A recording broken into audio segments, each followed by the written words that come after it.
Notre projet, intitulé Open Online Interactive Workbook, a pour objectif de fournir aux étudiants de français langue seconde des niveaux B1 et B2 des ressources originales et gratuites afin de s'entraîner de manière autonome sur une vingtaine de points de grammaire. Grâce à H5P, un logiciel libre de création collaborative, nous créons différents types de contenus interactifs accessibles en ligne sur la plupart des appareils mobiles.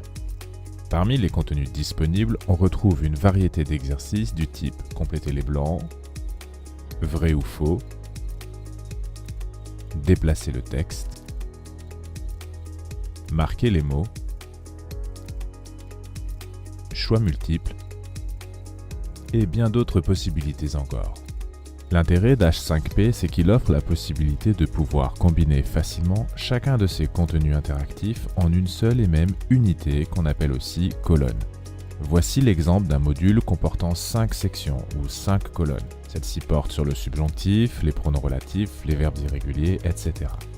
Pour chacune d'entre elles, on retrouve notre unité de base, c'est-à-dire notre colonne, qui regroupe une dizaine d'exercices interactifs. L'autre intérêt du logiciel H5P, c'est la possibilité de présenter des contenus enrichis. Pour simplifier, cela se présente sous la forme d'une diapositive dans laquelle on peut combiner différents supports multimédia comme une image de fond, de l'audio, une vidéo ou tout autre type d'exercice. Il est également possible d'ajouter des indices, ce qui permet de mieux accompagner les étudiants dans leur apprentissage. Pour certaines activités, nous avons décidé de rassembler les questions dans une banque de données, ce qui, en limitant leur nombre, rend la distribution aléatoire. De la sorte, lorsqu'un étudiant recommence un même exercice, il ne retrouvera pas nécessairement les mêmes questions.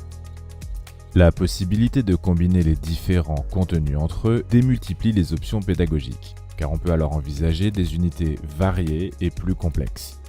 Nous avons ici un exemple portant sur les prépositions suivies d'un nom géographique, dans lequel on invite d'abord l'apprenant à identifier certains pays par un petit jeu de glisser-déposer, pour mieux le conduire ensuite à reconstituer les règles grammaticales par lui-même.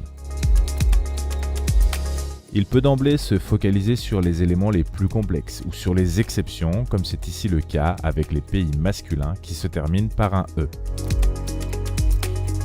On peut bien sûr utiliser des indices, ou travailler en strates pour incorporer d'autres exercices au cœur même de chacune de ces activités.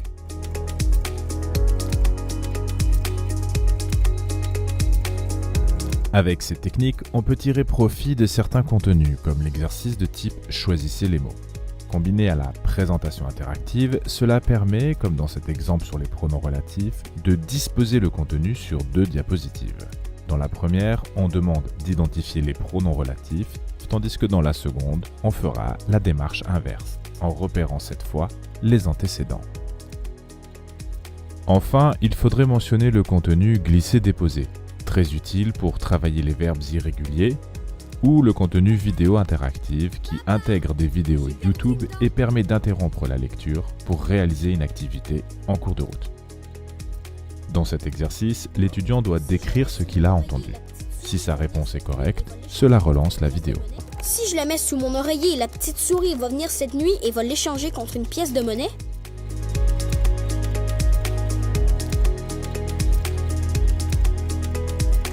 Oui, c'est exactement ça. Autre option intéressante, s'il ne comprend pas très bien, il peut choisir la vitesse d'élocution pour retravailler avec plus de détails et de rigueur. Si tu la remets sous ton oreiller ce soir...